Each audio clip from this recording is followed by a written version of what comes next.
Fala galera, tudo bem? Aqui é o Diego LC10 do blog Café com Redes e hoje eu vim trazer para vocês a minha metodologia de estudos para tentar alcançar a certificação do CCIE Route Switching da Cisco, né?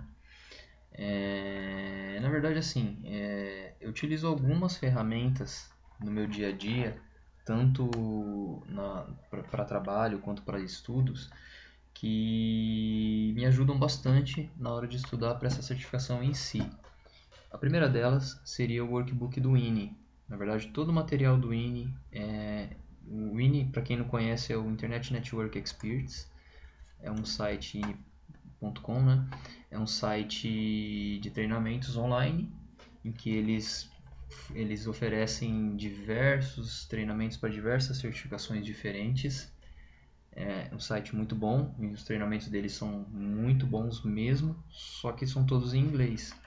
Então, assim, se você não tem proficiência na parte, pelo menos na escuta, no listening de inglês, você talvez não vai conseguir utilizar o material deles. Mas é muito bom, as videoaulas deles são muito boas e principalmente os workbooks.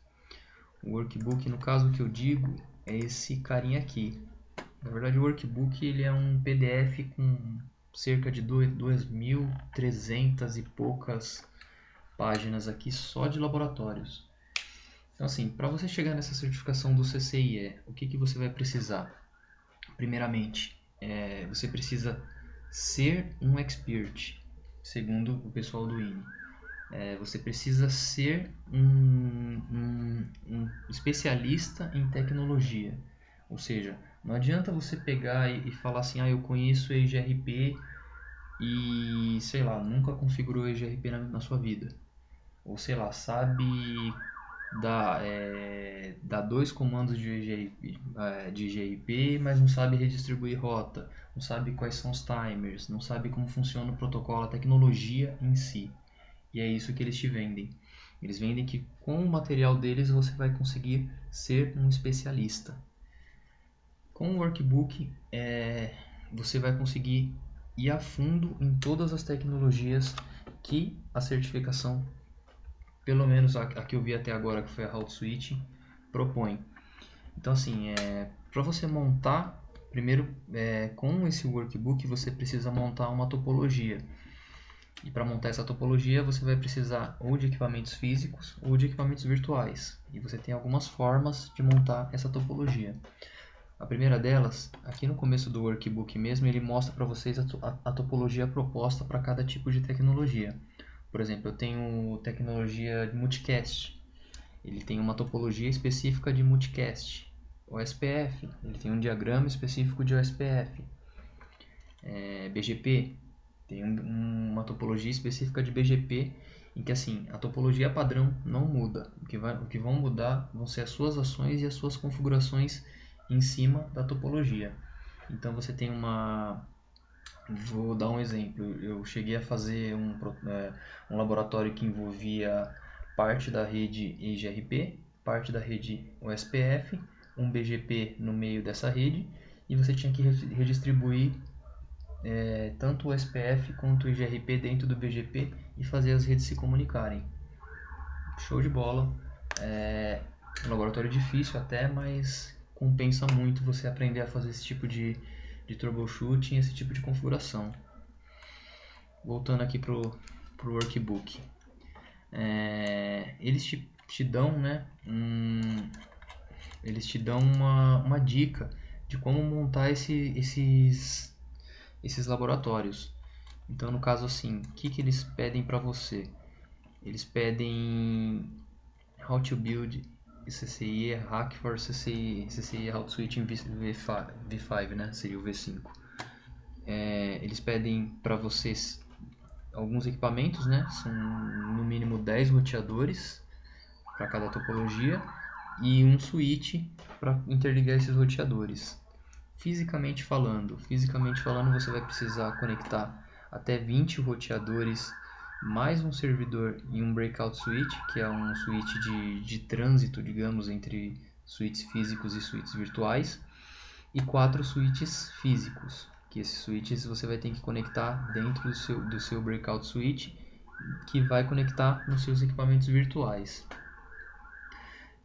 Roteadores físicos. Você pode construir a sua topologia com roteadores físicos também. Eles recomendam aí a linha 1900, 2900 e 3900 como principal equipamento para você poder construir a plataforma ideal, né, para você construir o laboratório.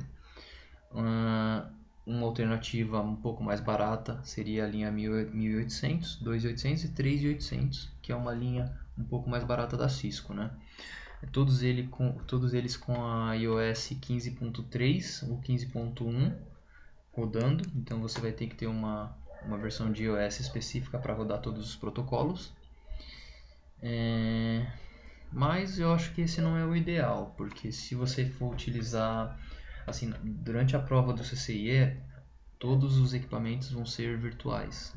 Então, assim, você vai usar a IOU praticamente no laboratório inteiro. A IOU é um roteador virtual da Cisco, um switch virtual que a própria Cisco criou para poder vender ou para poder criar os seus laboratórios próprios. Você vai utilizar bastante a IOU no Cisco Vir, né? Se não me engano, é utilizado a IOU.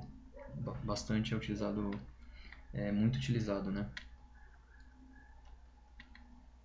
Aqui você vai ter as plataformas virtuais. Plataformas virtuais você consegue emular e simular tanto com GNS3 quanto o NetLab, quanto o SXI. Você consegue criar esse laboratório de diversas formas diferentes. A que eu vou mostrar para vocês é em cima do WebIOU, mas você pode rodar também em cima do CSR1000V, que é um roteador virtual da Cisco. É o carro-chefe virtual da Cisco, na verdade. E a diferença aqui entre eles e as outras plataformas é que ele vai consumir um pouco mais de memória, um pouco mais de CPU, porque é realmente um roteador voltado para o ambiente de produção, para o cliente final. Ele é até um roteador interessante, que você consegue licenciar ele para ser um roteador de pequeno porte ou de porte gigantesco. Você consegue usar ele em ambientes gigantescos. Muito interessante. É bom você conhecer, mesmo que você não for utilizar ele para o lado do CCIE. Você tem a alternativa também, que seria o 7200, né, da família 7200 no GNS3, que eu vou criar um segundo vídeo para poder mostrar para vocês como criar a topologia do INI em cima do GNS3, mais para frente. Plataformas físicas de switch, eles recomendam a linha 3560, 3560 e 3750, né? Tanto da linha E quanto X, ou 3560 puro, ou 3560G, e a mesma coisa para o 3750. São equipamentos um pouco mais caros, e o problema, na verdade, dessa plataforma física está na iOS 15.0. Esses equipamentos, da última vez que eu cheguei a pesquisar, cada um deles não saía por menos de 4 mil a 5 mil reais aqui. No eBay, por exemplo, vai estar uns 2 mil dólares, 2, 3 mil dólares. Então talvez encareça um pouco aí você criar esse laboratório de equipamentos físicos. Mais uma alternativa que eu utilizo e que para mim não está fazendo diferença alguma do equipamento físico mesmo, é o Layer 2 IOU, que você consegue utilizar no GNS3 mesmo. Mais para frente eu vou mostrar para vocês como criar a topologia de Layer 2 no GNS3, que é bem simples. Isso daí acho que um videozinho de 10, 15 minutos já mostro para vocês. Beleza? Bom, a parte de configuração segue sempre esse padrão. Tem o nome do laboratório, a seção que ele está, na verdade, que ele tem uma initial config, né? O que é initial config? Ela é uma configuração básica para você poder rodar o laboratório do protocolo específico.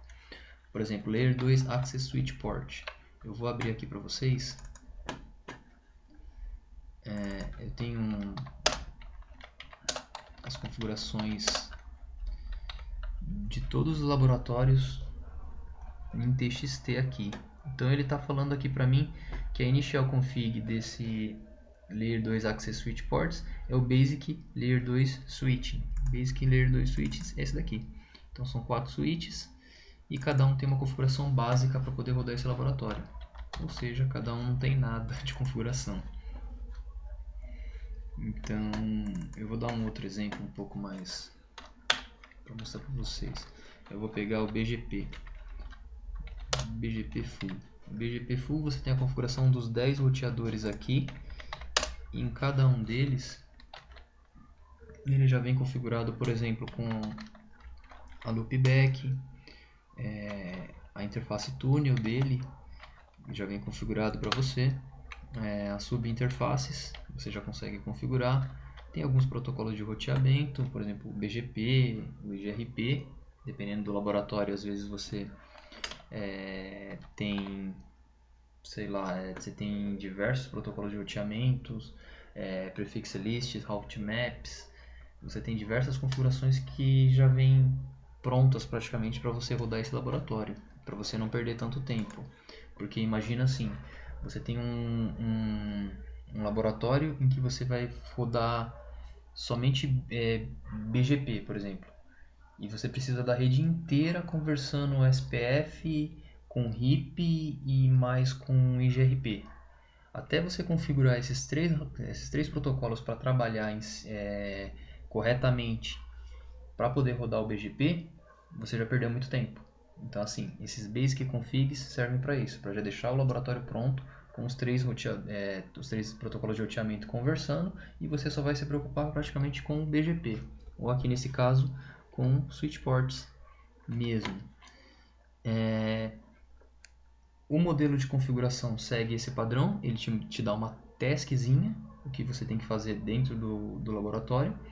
Então, configure a porta FAST 0/19 como Layer 3 com IP 169.254 tal. Depois ele te mostra como configurar, o que você vai ter que configurar no equipamento. E por último, uma verificação, se você configurou certo ou não. Ele te dá uma explicação breve, porém são explicações muito boas. Você consegue diversas dúvidas,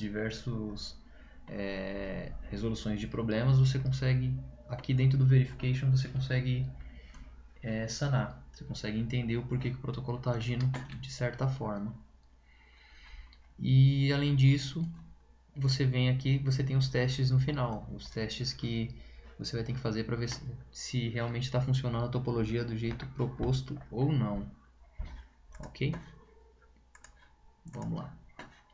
Agora eu vou subir aqui a VM do WebIOU e a gente já continua na próxima videoaula.